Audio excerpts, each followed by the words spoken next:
Salut YouPatubers. Alors aujourd'hui je t'emmène avec moi en guerre.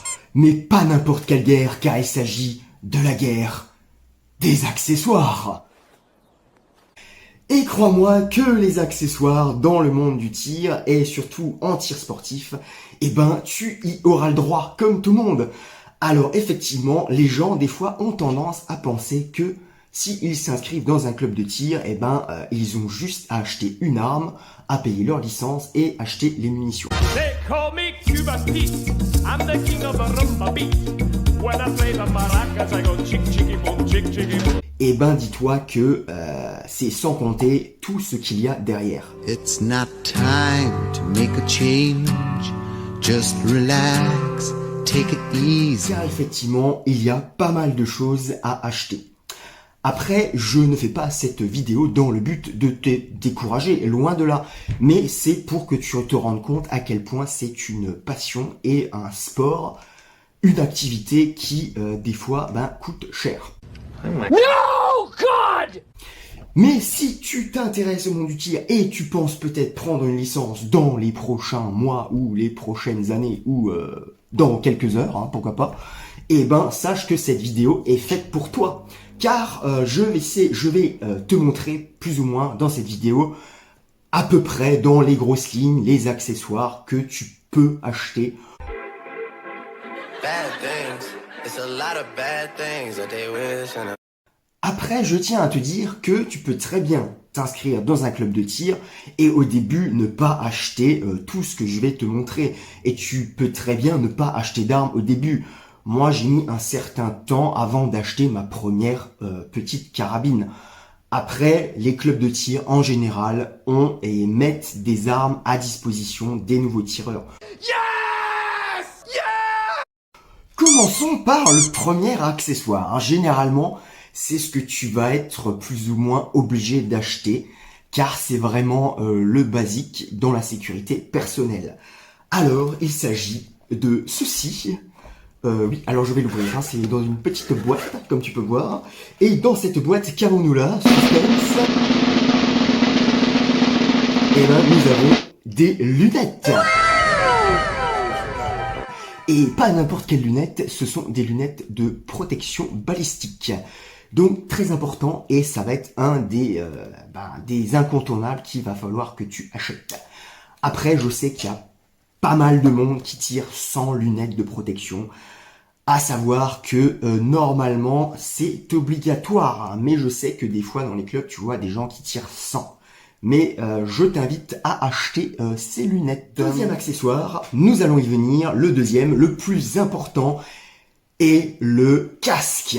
Oui, le casque auditif ou les protections auditives. Alors moi, j'ai un casque électronique, donc qui marche à pile. En sachant qu'il existe bien sûr des casques normaux. En gros que tu paieras déjà moins cher le casque, ça d'une part, en sachant que les casques électroniques sont quand même un petit peu plus chers que les casques normaux. Généralement, il faut aller chercher une centaine d'euros, en sachant que celui-là que tu vois ici, il est de la marque Impact Sport, voilà. C'est un casque assez abordable. Alors, je me souviens plus là de tête combien je l'ai payé. Après, comme je dis toujours, Google est ton ami. Tu vas voir les prix et les tarifs, en sachant que les prix sont assez aléatoires et ça change assez souvent. C'est un super casque, on va dire pour moi, honnêtement, il fait le taf. Mais en sachant que tu n'es pas obligé d'acheter un casque électronique tout de suite. Tu peux très bien, moi je sais quand j'ai commencé le tir, j'ai juste pris des bouchons d'oreille. Ça coûte pas cher, t'en trouves partout et des simples bouchons à foutre dans les oreilles, c'est très efficace au début. Après, tu t'en rendras vite compte que c'est chiant quand tu vas au stand de tir et tu as des bouchons d'oreille dans les oreilles. Des bouchons d'oreille dans les oreilles. Ah oui, c'est sûr qu'on va pas se le mettre dans le... Oui, parce que effectivement, quand des gens te parlent, parce que des fois tu es amené à parler avec les gens à côté de toi... c'est chiant, tu n'entends rien. Alors tu es obligé de doter tes bouchons d'oreille. Et techniquement, c'est pas très confort. Parce que quand tu ôtes tes bouchons d'oreille, du coup, ben si les gens tirent plus loin et ont pas vu que t'as en gros ôté ton bouchon d'oreille, et ben tu vas te faire un peu défoncer le tympan. Alors, troisième accessoire, il s'agit d'un drapeau. C'est un témoin de chambre vide ou un drapeau, hein, dans le jargon. Il y en a qui disent drapeau, il y en a qui disent témoin de chambre vide. Moi perso, je dis drapeau parce que témoin de chambre vide, ça fait trop long à lire, donc je préfère dire drapeau. Donc ça te sert à indiquer aux autres tireurs et du coup t'indiquer surtout à toi-même. Hein. Bon, après, faut pas être trop con non plus.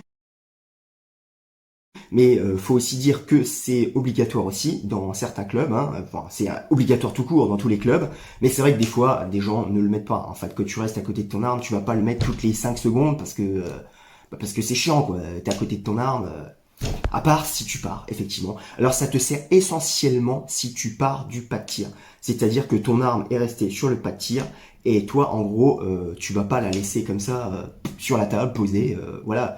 Il peut très bien rester une cartouche dedans et personne ne le sait.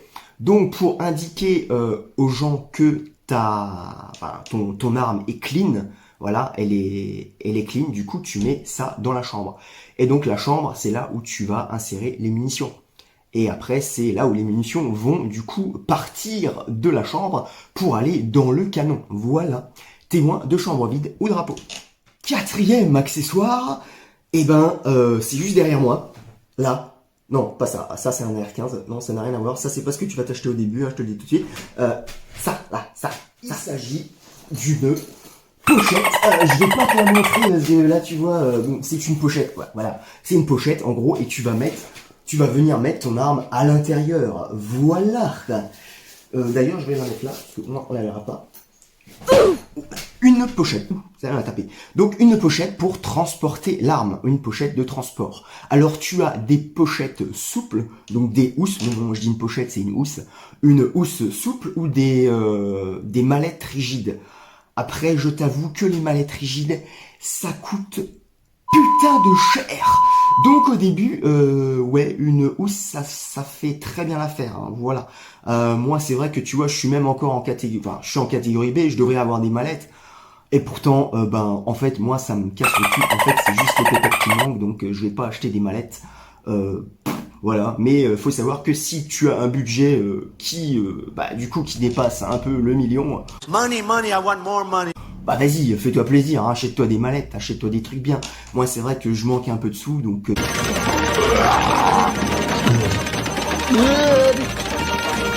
Après, chacun fait plus ou moins avec son budget. En fait, c'est un peu l'idée.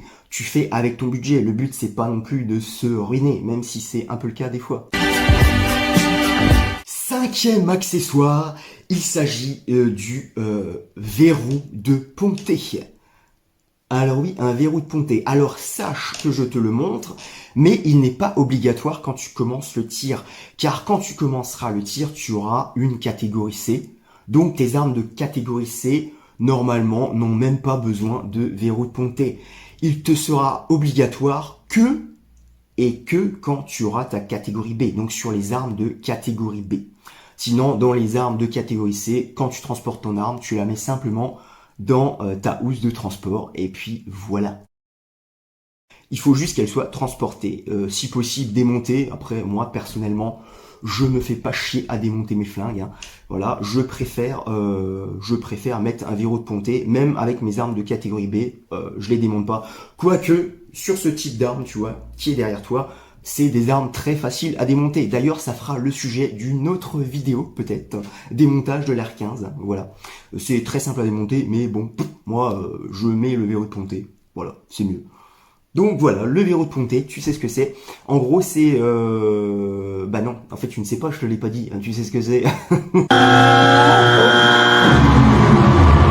Alors je vais te le dire, en gros le verrou de ponté, c'est ce qui va aller justement dans le ponté. Et le ponté, c'est en gros ce qui est autour de la détente. Tu vois, tu as ta détente et quand tu fais feu, bah, tu presses la détente. Voilà, et en gros le ponté, c'est ce qu'il y a autour. Et en gros, le petit verrou de ponté, il va aller bloquer ta détente pour que tu n'aies plus accès à ta détente. Voilà, tout simplement. Sixième accessoire, il s'agit des cibles. Oui, des cibles, oui, parce que quand tu tires, bah, tu tires pas dans le gazon. Hein.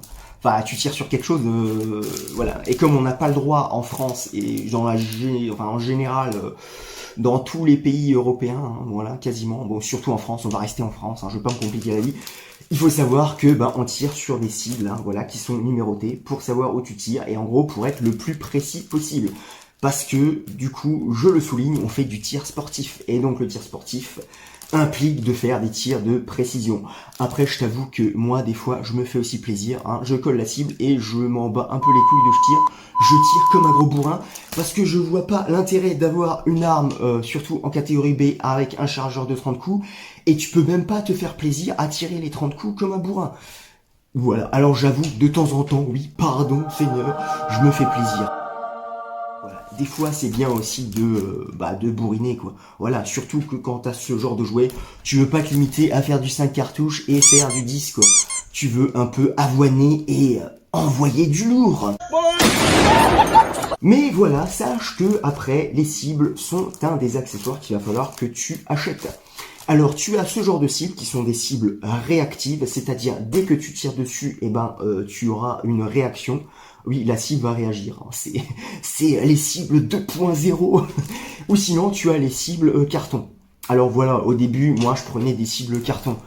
Mais bon, maintenant, vu que j'ai, on va dire, pas plus de budget, hein, parce que je suis toujours aussi pauvre qu'avant, mais en gros, c'est pour un peu plus égayer le tir, quoi. Voilà, en gros, ta cible elle réagit quand tu tires dessus. Oui, à savoir que les cibles à forme humaine sont interdites, hein, dans le monde du tir, car effectivement, c'est très mal vu, hein, d'avoir quelque chose qui réagit, hein, ou qui a une forme humaine, voilà. Donc si tu mets une citrouille au stand de tir ou si tu veux tirer sur des pastèques, il faut demander l'autorisation à ton président du club de tir, mais je pense pas qu'ils accepteront. Voilà, à moins que tu sois un membre très actif et un membre très généreux, donateur du club de tir. Mais généralement, on va tirer sur des cibles. Donc cherche pas plus loin, tire sur des cibles. Voilà. 7e accessoire. Non, ça c'est un 6. 7e accessoire, les gommettes. Oui, si je le montre à l'endroit, c'est mieux. Les gommettes. Alors, les gommettes, qu'est-ce que c'est? Tu vois, ce sont des petites pastilles qui viennent du coup sur les trous que tu fais sur ta cible. En gros, quand tu tires dessus, la balle, elle traverse ta cible. Et logiquement, ça fait un trou. Et si tu n'as pas fait de trou, c'est soit que tu as tiré à côté, hein, du coup. Oh, ok. Ou soit que tu as tiré des balles à blanc. Voilà, c'est une possibilité aussi. Et sache que du coup, les gommettes, ils vont servir à boucher les trous. Car effectivement, des fois, quand tu tires pas mal de cartouches, ça te fait plein de trous partout. Et au lieu de gaspiller une autre cible, tu vas juste te contenter de reboucher les trous qui sont déjà existants. Tout simplement. Pour économiser une cible. Oui, parce qu'il faut aussi faire des économies. Hein. C'est beau de se ruiner d'une part, mais si de l'autre part on peut un peu gagner des sous et économiser quelques trucs, j'ai envie de te dire, c'est déjà ça de gagner. 8e accessoire. Alors je vais commencer à manquer de doigts sur la main bientôt, donc je vais arrêter de te montrer ça avec les doigts. Hein. Regarde les numéros qui s'affichent. 8e accessoire, il s'agit de... c'est pas une arme, hein. Enfin, ça peut être considéré comme une arme, en sachant que il faut savoir que tout objet peut être une arme par destination. Exactement. Ah oui, regarde comment il s'appelle le chauve là, Jason Statham. Ah oui, Jason Statham. Il tue des gens avec des cendriers. Bah oui. Donc bientôt ils vont finir par interdire les cendriers. Hein. D'ailleurs je crois même qu'ils vont interdire les couteaux bientôt et les fourchettes en France. Hein. Petite parenthèse, ceci est une agrafeuse. Et oui, l'agrafeuse c'est un des petits accessoires primordiaux car quand tu as des cibles cartonnées, il va falloir que tu les fixes sur ton porte-cible. Oui, donc le meilleur moyen de les fixer, j'ai essayé pendant un moment le scotch, mais le scotch, figure-toi que c'est la... Donc il vaut mieux prendre une agrafeuse et au moins ça tient. En sachant que les cibles que je t'ai montrées tout à l'heure, les cibles réactives, je n'ai pas besoin d'agrafeuse. C'est un peu pour ça que je les prends ici, parce que en gros, il faut juste les coller. et ça tient tout seul. Donc ça, c'est un gros avantage. Mais sache que une agrafeuse, c'est l'accessoire aussi qui est primordial. 9e accessoire, et ben là, on va parler nettoyage. Et du coup, regarde, moi j'ai une petite boîte, et dans cette petite boîte, qu'y a-t-il? Il y a le nécessaire de nettoyage. Alors en l'occurrence, moi c'est une tige rigide sur laquelle tu vas fixer des petits écouvillons de nettoyage. Voilà. En gros, tu vois, tu viens les visser dessus et après tu passes dans ton canon. Voilà, c'est pour nettoyer le canon en gros. Voilà, parce que le canon, il faut savoir que et surtout que pas le canon, en fait l'arme en général. Quand tu vas tirer avec, eh ben généralement il faut la nettoyer. Enfin, moi je sais qu'après chaque tir, je la nettoie. Bon, après je fais un nettoyage, ce qu'on appelle un nettoyage sommaire dans le jargon.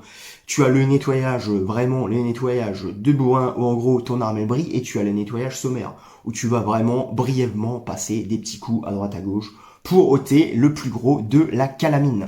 Oui, la calamine, c'est le dépôt de poudre qui se fait quand tu fais feu et quand, en gros, l'explosion dans la chambre se fait. Et en gros, ça va te déposer de la poudre et des éclats un peu partout. Enfin, des éclats, non pas des éclats, de la poudre. Voilà. Et donc, dans ces petits kits de nettoyage qui sont bien, que tu achètes déjà comme ça. Alors moi, je sais, j'achète tout sur NaturaBuy. C'est vraiment la plateforme où je suis vraiment devenu addict de cette plateforme. J'ai tout acheté sur NaturaBuy. Tout ce que tu vois là, je l'ai quasiment, enfin, en partie acheté sur NaturaBuy. Même l'AR15, je l'ai acheté sur NaturaBuy, hein, pour te dire. Parce qu'en plus, c'est bien, c'est une plateforme où tu peux payer en plusieurs fois. Alors je sais, je leur fais de la pub, mais effectivement, la référence NaturaBuy, hein, dans le domaine de l'armement. Donc là-dedans, il faut savoir que c'est des kits que tu achètes comme ça. Bon, là, c'est un kit 223, 22, voilà. En gros, c'est un kit avec déjà tout dedans. Donc c'est un des incontournables et un accessoire incontournable, parce que le nettoyage, eh ben, c'est important. Surtout si tu veux éviter que tes armes aient des incidents de tir et autres petites joyeusetés.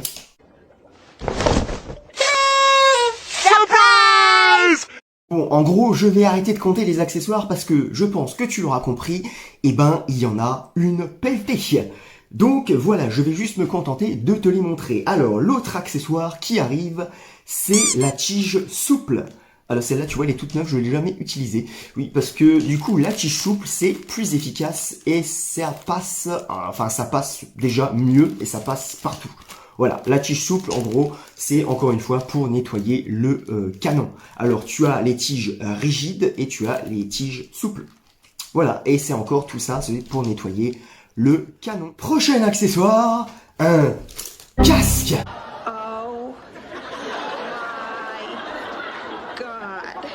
Oui, très important. Non, je rigole. Non, le casque, t'en auras pas besoin. C'était pour la petite blagounette. Non, hein, on part pas en guerre, on fait du tir sportif, voyons, on va pas y aller avec un casque. Ah oui.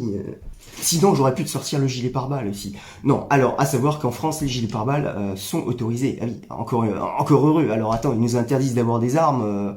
Alors si en plus ils nous interdisent de nous protéger... oui, il faut savoir que tu as le droit d'avoir des gilets pare-balles. Après, il faut juste savoir que c'est très mal vu. Oui, tu vas pas te balader avec un gilet tactique dans la rue, hein, avec plein de pochettes et faire ton Rambo. Live for nothing or die for something.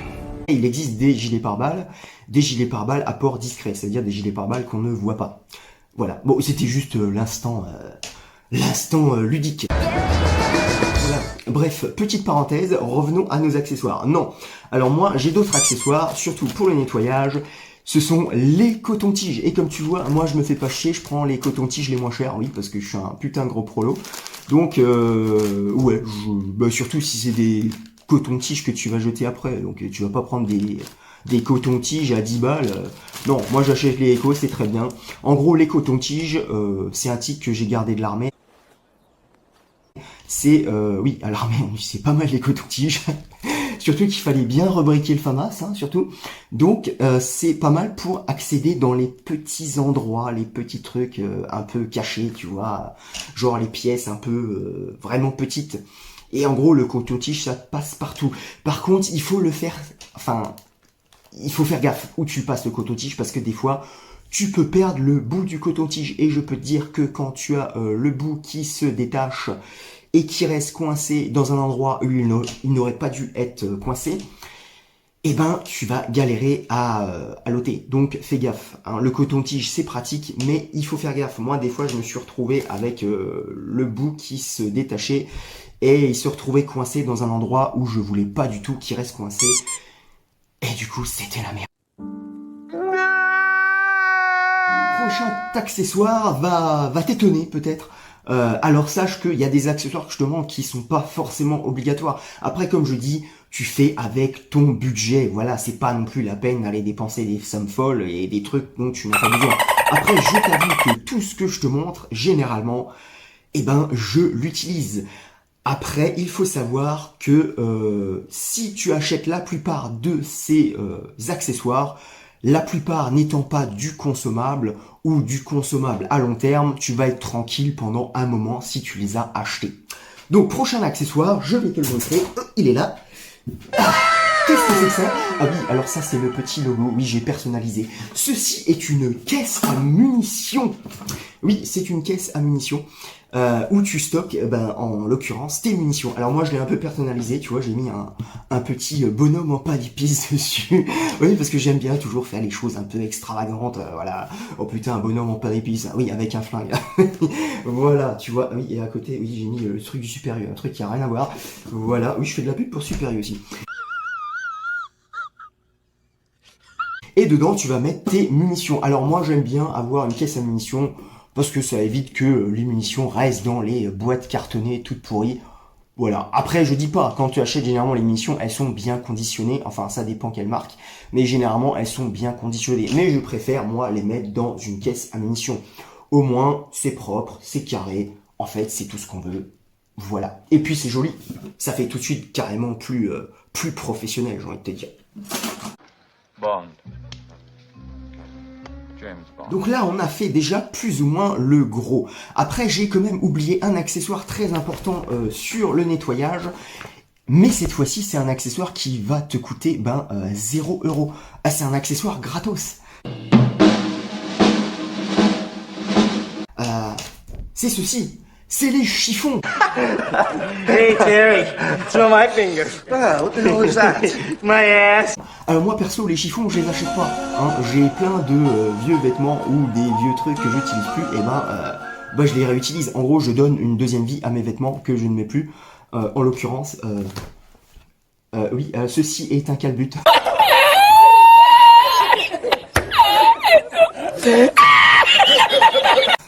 Oui, j'ai donné une deuxième vie à mon caleçon, tu vois, ah oui.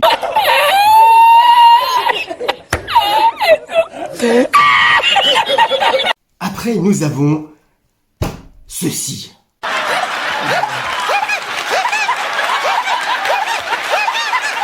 Tu vas me dire, mais qu'est-ce que c'est que ce truc encore? Qu'est-ce que c'est que ce machin? Eh ben, figure-toi que ceci est une seringue. Oui, alors, attends, on va tester. Non, je ne me pique pas avec, mais moi je l'utilise pour quelque chose en particulier, mais pas n'importe quoi. C'est pour nettoyer en profondeur le canon. Et surtout avec quelque chose en particulier qu'il faut redouter plus que tout. Enfin, moi perso, je le redoute maintenant que j'ai fait la connerie de les acheter. C'est les munitions de surplus. Oui, car il faut savoir que quand tu achètes des munitions de surplus toutes pourries, enfin, je dis pas, il y en a qui tirent avec, c'est pas tout pourri, c'est juste que ça te pourrit ton flingue. Et donc, il y a une petite astuce qui consiste à mettre de l'eau chaude dedans, très chaude, à l'aide d'une pipette ou d'une seringue ou d'un entonnoir. Moi, en l'occurrence, j'utilise ça, une seringue. Oui, ça fait très bizarre.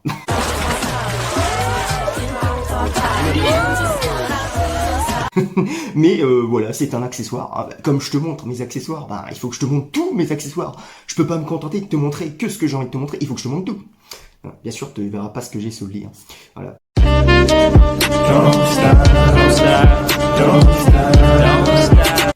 Et là, nous allons passer à ceci. Qu'est-ce donc que ceci? c'est un holster. Alors, il faut savoir que les holsters, dans les stands de tir, en général, sont interdits, tout simplement. Voilà, en gros, ils veulent pas que tu fasses ton cow-boy au stand de tir. Après, il y a peut-être des stands qui les autorisent, ou alors certaines disciplines, ça dépend les disciplines que tu pratiques. Par exemple, pour le tir de vitesse, peut-être que les holsters sont autorisés. Peut-être. Après, moi, comme je fais pas de tir de vitesse, mais il faut savoir que les holsters, généralement, c'est pas bien vu. C'est comme quand tu te pointes au gilet pare-balles avec, sur toi, en gros, au stand de tir. Je crois pas que ça soit très bien vu. En fait, comme la FF Tir est très portée sur le sport, et tout ce qui aura un rapport avec la guerre, du coup, c'est va des rétros, Satana. Voilà, ils veulent rien savoir. Mais sache que tu peux l'acheter, effectivement. Alors moi, j'ai déjà vu des gens avec des holsters au stand de tir. Voilà. Après, soit c'est autorisé, ou soit c'est interdit. Après, ils peuvent pas vraiment l'interdire, parce que ça reste un accessoire. C'est juste, en gros, que c'est mal vu. Comme beaucoup de choses, d'ailleurs, avec les armes en général. On ferait une bible avec tout ce qui était mal vu par la société. Voilà. J'allais oublier le petit sac de récupération. Oui, j'allais oublier, c'est aussi un incontournable. Alors moi, je sais que j'ai un MP15, MP15-22. C'est un petit AR-15. Voilà, bon, ça ressemble à un AR-15. C'est typé AR-15, mais c'est un système en blowback. Donc, ça tire du 22 et c'est du semi-automatique. Et le 22, si tu as bien fait gaffe, le 22, c'est tout petit. D'ailleurs, je vais te montrer une munition en 22, ça sera plus parlant. Attends, bouge pas. Et voilà les munitions en 22. Alors, fais pas gaffe à la boîte, c'est des Stinger, c'est pas les munitions conventionnelles. Généralement, ça, c'est plus des munitions pour faire un peu de dégâts. Pour faire de la défense. Oui, j'avais dans l'objectif de tirer sur mes voisins. non, c'était une blague. Fais pas gaffe. Donc, les Stinger. Alors, c'est une 22 qui est un peu plus grande, on va dire, qu'une 22 classique, car elle est un peu plus chargée. Et donc, chargée en poudre, bien sûr, pas chargée en pinard. Donc, elle fait un peu plus de dégâts. Elle a plus de puissance. Voilà. Donc voilà à quoi ça ressemble. Alors par rapport à une balle de 308, imaginons, tu vois la différence. Donc ça, si tu les ramasses au stand de tir, ah oui, encore une chose que j'ai oublié de te dire, il faut tout ramasser au stand de tir. Ça veut dire tous les étuis qui partent à côté, il faut que tu les ramasses. Car il faut laisser le stand dans l'état où tu l'as trouvé, c'est-à-dire propre. Donc tu imagines, ça c'est facile à ramasser, mais si je dois ramasser toutes ces petites merdes à la main, j'ai pas fini. Donc moi c'est pour ça que j'utilise le sac récupérateur, car au moins je me fais pas chier à la ramasser. Tout tombe dans le sac. Oui, quand ça s'éjecte de la chambre, ça vient dans le sac. 13 ans, tu es prêt à partir à la guerre des accessoires. J'espère que cette vidéo t'aura plu. Si c'est le cas, abonne-toi, laisse-moi un like, commente. Surtout, abonne-toi pour me donner la visibilité. Et n'oublie pas, il y a le lien Tipeee et Paypal si tu veux m'aider à ce que je continue mes vidéos. Si le contenu te plaît, n'hésite pas, mais surtout abonne-toi, c'est l'essentiel. Moi, je te remercie d'avoir regardé cette vidéo jusqu'au bout et je te dis, YouTuber, à une prochaine pour de nouvelles aventures. Ciao!